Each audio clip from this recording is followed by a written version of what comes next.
Laughing, hoping that I get signed. Now I own my own tracks, riding waves of the hypermind. Popular and dirt poor broke, that ain't my type of grind. If I got started. Welcome to 3 Count Commentaries. This is your host, MagMongoSlade. Today we're going to be talking about AEW fostering conversations about masculinity and mental health in wrestling. This is absolutely hilarious. Now, this is from ABC News. It's written by a woman named Stephanie Guerrilius, I think, from May 21st, 2022. This ought to be very interesting. Let's get into the article. It says, professional wrestlers are promoted as heroes and villains, but the vulnerability of the men behind those personas has often been taboo.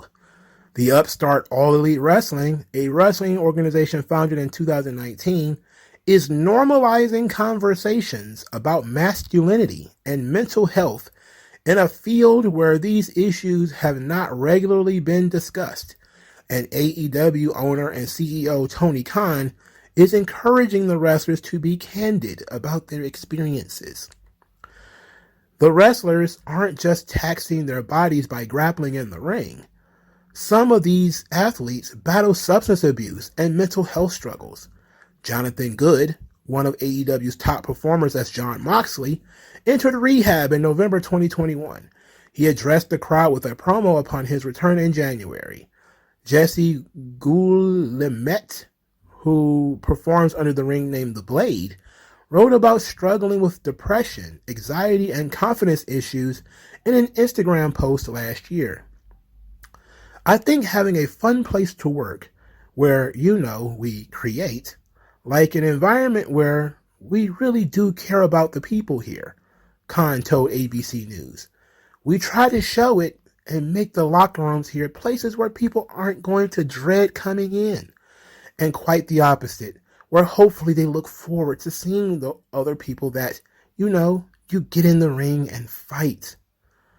Male suicides have risen since 2000, and 6 million men suffer from depression that is often not diagnosed, according to Mental Health America, an Alexandria, Virginia-based nonprofit. Edward Moore, known to fans as Eddie Kingston, is an integral member of the new generation of wrestlers that is challenging the notion that alpha males must hide their emotions. The Yonkers brawler, known as the Mad King, opened up about his mental health struggles throughout his life in a November 2021 Players Tribune profile. He said he had suffered a panic attack following his well-received match against Miro at the All Out 2021 pay-per-view event, and that he wanted to destigmatize mental health issues. Eddie Kingston. This is Tony Khan? No, this is Eddie Kingston. We've lost enough people that, in our personal lives, away from wrestling. And a lot of us have lost people in wrestling we knew. And it's because no one talks, he told ABC News. And everybody has this stigma that they have to be tough and rough. And you know what I mean? I can't let nobody see my weakness. So I can't then talk to people, So you hold everything in. Then you find different ways of coping. For me, it was drinking a lot. Yeah, and I know whatever it was pills and everything like that. AEW World Champion Hangman Adam Page, who has dubbed himself the Anxious Millennial Cowboy, has similarly been open. In the macho world of pro wrestling, those kinds of emotions are often the least explored, and I think people were ready to see that. Page, whose real name is Stephen Blake Waltz, told ABC News. There have been critics of changing the guard. Page said that many were too heavily influenced by the past. Many are unable to take into account the cultural shift that's happened in relation to our attitudes towards even acknowledging our mental health, much less the idea that a character can go through those things without being perceived as weak, he said. Steve Borden has a unique perspective as a marquee performer who has wrestled in all the top organizations throughout his 30-year career as Sting, a mainstay since the 1990s with his signature crow face paint. He credits his face for turning his life around in 1998 after battling issues of sobriety, addiction, and on the brink of a nervous breakdown. It wasn't until I got real, and so I'm not going to pretend anymore. I'm going to take this hat off, and this hat off, and then this hat, and this sadness, depending on who I was with. I was a chameleon, and I'm just going to be Steve, he said. That's what I'm going to be. And so, yeah, I paint my face and I'm a character. And I'm staying and I'm entertained. But the real man, Steve Borden, behind the mask, is very transparent. Not afraid to talk about the real stuff. Not afraid to listen either. Megha Parekh, the chief legal counselor at AEW, also oversees HR and mental health initiatives for the company. AEW provides services that address mental well-being, periodic trainings, and facilities discussions that touch upon race and cultural events. Parekh was trained as a crisis counselor in 2018 and in suicide awareness in 2020. Our perspective is that if we want to get the best out of people, we got to treat them like human beings. Every single human being has mental health that needs to be taken care of, Parekh said. So that is the article. That's the article.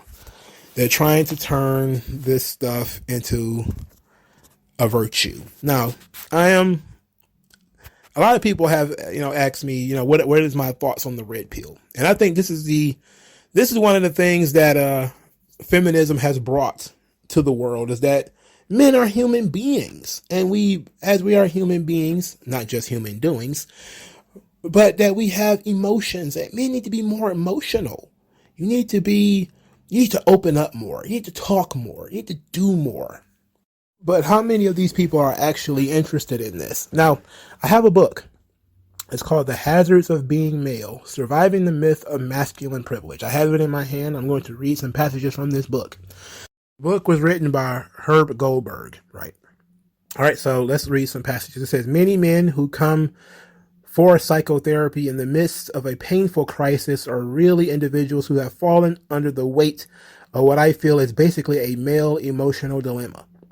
It is not so much that they are neurotic, but that they are experiencing the breakthrough of feelings, impulses, needs, and conflicts that were suppressed and repressed during their early conditioning as males. These feelings were encapsulated behind powerful defenses that are now in the process of crumbling. Their emotional awareness of themselves and others had been aborted much earlier, creating critical blind spots and making them vulnerable to collapse during a crisis. When a man's life situation is such that these verboten aspects of his emotional existence can no longer be contained by his defenses against them, he arrives in a psychotherapist's office for therapy, generally in a highly agitated, anxious, or depressed state. Then we go through several stories of different men who came in for psychotherapy. Usually their problems are with their wives, girlfriends, women of that sort. So the end of the chapter says, many of the so-called emotional problems of a man are actually growth crises.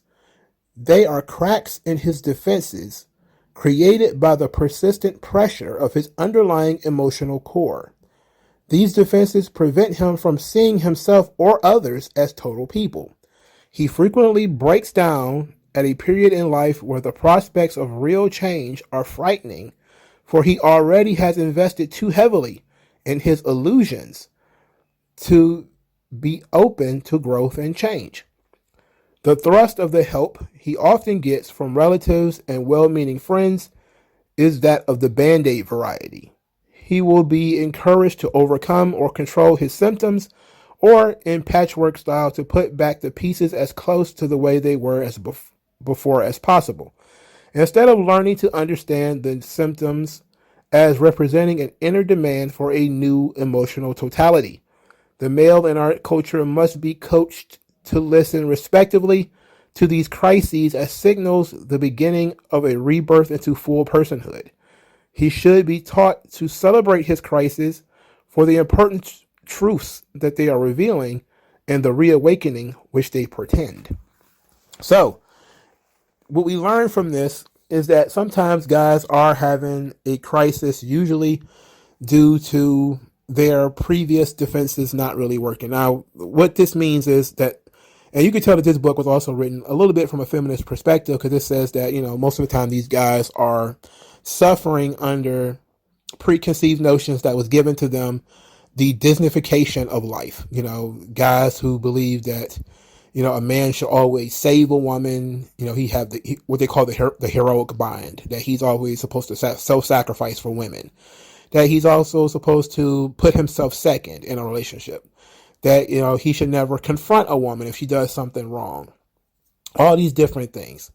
And I love when people want to talk about male mental health, but they never really get around to what the cause is of all of their problems. Now, I read the Eddie Kingston Player Circle piece, and I loved it. I thought it was fantastic. Part of it was the way he grew up. He grew up as mixed race, and was kind of getting it from both sides, and that was kind of the real cause of his issues, is that he had these real anger issues because he was constantly being picked on. He was Irish and Puerto Rican, I think. So it was a thing where he was getting it from the Irish guys, and he wasn't Irish enough. And he was getting it from the Puerto Ricans because he wasn't Puerto Rican enough. And that was the source of a lot of anger and a lot of emotional problems for him. And he basically was told to toughen up and to sort of get over it. Now, I'm not one of those guys who think that men should spend a ton of time in therapy.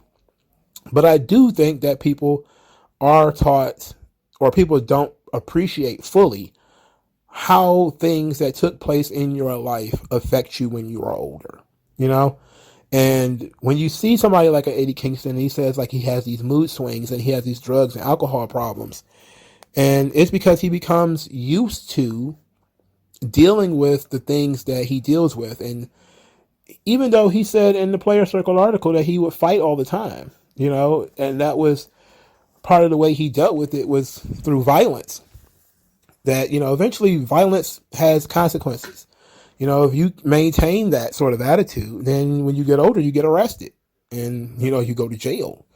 So you try to create different ways of dealing with that don't send you to jail, and that may lead you to drugs and alcohol or something like that.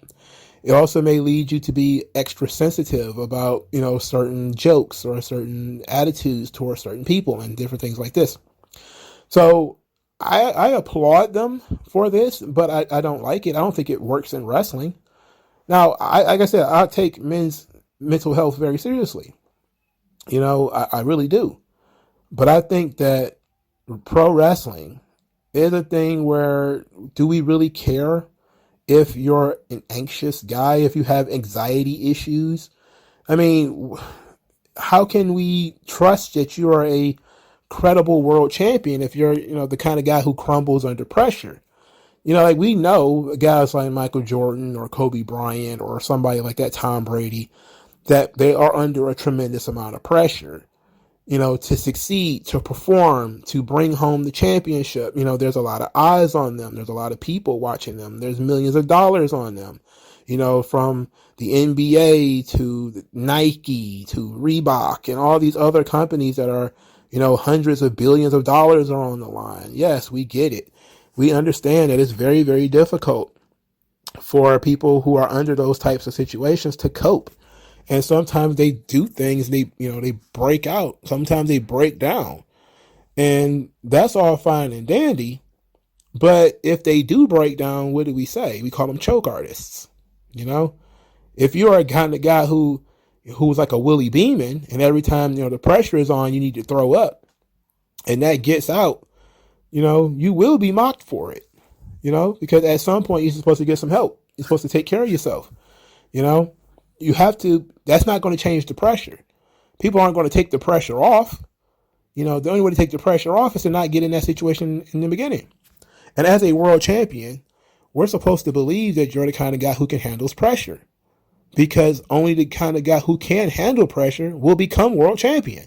So when you have the anxious millennial cowboy, you're telling us that you can't really handle pressure, that, you get jittery and you need several cups of coffee or a cigarette or something like that in order to control yourself. In which case, yes, you're just like me for real. But I don't want a guy like me to be world champion. You know, I don't want a guy who is going to break down. I guess it depends on what you're looking for. Because I'm always the kind of guy that sees wrestling and wrestlers as hero figures. Hulk Hogan, Ultimate Warrior, Undertaker. You see these guys that's larger than life. Stone Cold Steve Austin. Like, yeah, they're human beings, but the characters are larger than life. I really don't need to see Stone Cold Steve Austin nervous or puking and throwing up all over himself, chain smoking cigarettes because he got to wrestle The Rock this weekend. Like, would it be realistic? Yes. But we want to see, the guy that goes into the cave to fight the dragon. We want him to be brave. We don't want him to be, oh, I got to go fight that dragon. What am I going to do? Oh, the dragon is so tough. The dragon's tough. But I got to get the princess. And the only way I get the princess is if I go on that damn dragon.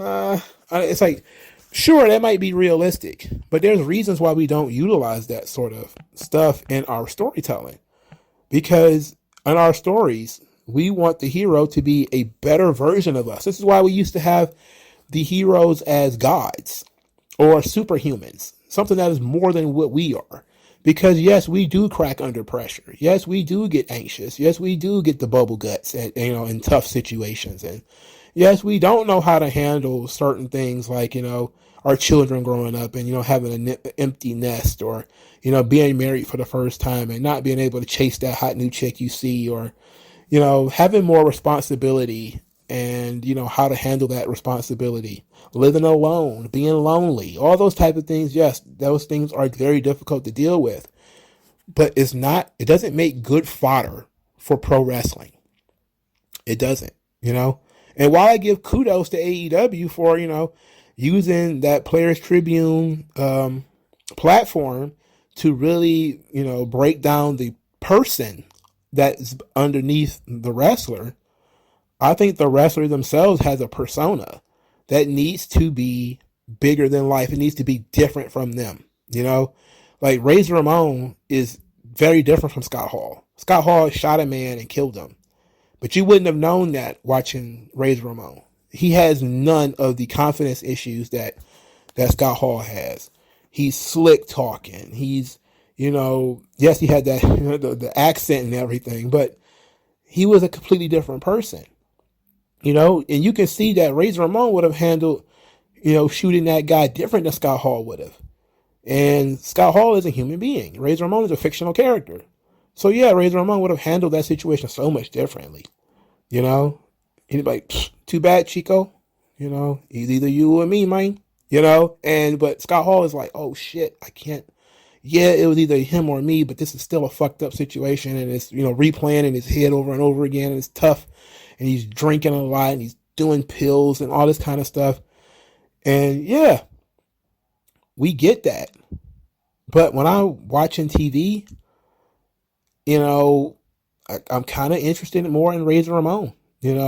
Yes, Scott Hall is if I'm interested enough in Razor Ramon that I care about Scott Hall, then yeah, I can take both of those things at the same time and I can understand the amount of talent and work that went into Scott Hall being able to portray a character with such confidence that didn't have those same problems, and I could say like, man, that's fantastic. Think about all the stuff that he went through and yet was still to give the performance of Razor Ramon for the time that he was able to do the performance. I think he was Razor Ramon for 4 or 5 years, and it was great. He was able to put aside how, terrible he felt about something that had occurred to him years before. And he was able to work through that as Razor Ramon. And that's what makes him sort of a heroic figure. And not being that he fell into it and kind of, let it overcome him. And the fact that so many people couldn't tell is what makes it heroic. Like sometimes not knowing what the hero is going through, the pain that they go through, we're taught to pay more attention to the physical pain, but there's also the emotional pain. That emotional pain sometimes could be much worse. I was reading, I don't know if you guys ever heard of Teddy Atlas, with Teddy Atlas's famous boxing trainer. And I was reading pieces of his book, and he talked about his dad. And it was on the Art of Manliness podcast. It was a very interesting story. He talked about his dad getting a hernia. And his dad worked with a hernia for 35 years, physical pain, a hernia. And 35 years before he finally got a surgery to relieve the pain from that hernia. And I was like, wow, that's crazy. You know, you do look at it like a heroic thing. And then I read passages from the book, and you see that something far worse actually occurred. That Teddy Atlas had a brother who died at the age of 5. His brother had open heart surgery and didn't survive it. And his dad, the same day his son died, was still out being a doctor, because that was his father's job. His father was a doctor. And his son died. And later that day, he was going out treating other people's children. Like, that's some real shit. Like, imagine that. Imagine your child died and you just went back to work. You know? Like, there's a lot of those kinds of stories out there. And we look at that stuff and we say, damn. You know? We learn about it later. We don't need to know about it in the moment. You know? We don't need to know about the anxious millennial cowboy right now. We can learn about how difficult it was for you 5 or 10 years later. You know, like, oh man, it was so difficult being in that match. And nobody ever has a problem with a guy saying that he was nervous, or he was, you know, bouncing off the walls, or he was stressing. You know, yeah, that stuff is, you know, part of the story that you tell in the podcast or in the videos and things like that. That's not part of the character. That's part of your story, you know, and it's very weird, but I at least appreciate the attempt, I guess. I appreciate the attempt, but, you know, I think WWE does things the right way by not centering that kind of stuff, or unless it's absolutely necessary. Like when Roman Reigns had the leukemia scare, there was no way around it, you know? But you see how quickly he says that, you know, I'm just Joe. Because Roman Reigns never had leukemia. Joe has leukemia, you know? And it's like, you know, when Hulk Hogan got sued Gawker, and he says that Hulk Hogan has a 10-inch dick, but Terry Bollea does not. It's a ridiculous concept, but you understand from Hulk Hogan's perspective that he has an image. The Hulk Hogan image is superhuman. And so everything has to be turned up to 11. You know, his pythons might not be 24 inches, but they're 24 inches for the purposes of being the Hulkster, brother. And there's nothing wrong with that. You know, there's normal people put on that public face, private face all the time. There doesn't need to be, you know, one all the time, you know. And AEW is saying, like, you know, when Sting was talking about, hey, yeah, I'm a character, I'm this, I'm that, but I'm also just going to be Steve. It's like, yes, but if you would have just been Steve, you never would have been Sting, you know. And that's the thing that I was trying to get across, you know, through this situation, is that Sting was created to be Steve to the next level. And if you stay Steve, you can never be Sting, you know. And that's something that I want AEW wrestlers to really understand. It's like, it's fine for, you know, you to have these flaws, but in order to really break through, you got to be able to handle your personal problems without the show becoming therapy, you know. And that's becoming a big problem in music and TV now. It's just all just becoming therapy. It's all just people talking about problems and not solving problems. You know, talking about problems but never actually solving anything. Never actually pushing through anything. Never actually confronting the thing that is supposedly going to be, that's in your way. It's always constantly discussing it and talking about it as if it never goes away and you never get a handle on it. You know, but we like to see these sorts of things. You know, you had Iron Man or Demon in a Bottle, where we see that Tony Stark is an alcoholic and he's always going to be an alcoholic. But one thing that always bothers people is when they continuously go back to it. Like, we want Tony Stark to defeat alcoholism and eventually win in the end and alcoholism doesn't continuously come back. Because if it keeps coming back, then alcoholism eventually wins. Now, in real life, we know that people struggle with alcoholism in a very real way, and they deal with it forever. But Tony Stark is a fictional character. He can literally defeat alcoholism. You know, there was a point in time where Tony Stark was in a wheelchair, and most people wouldn't have known it because they don't keep putting him back in wheelchairs. You know, he defeated being in a wheelchair.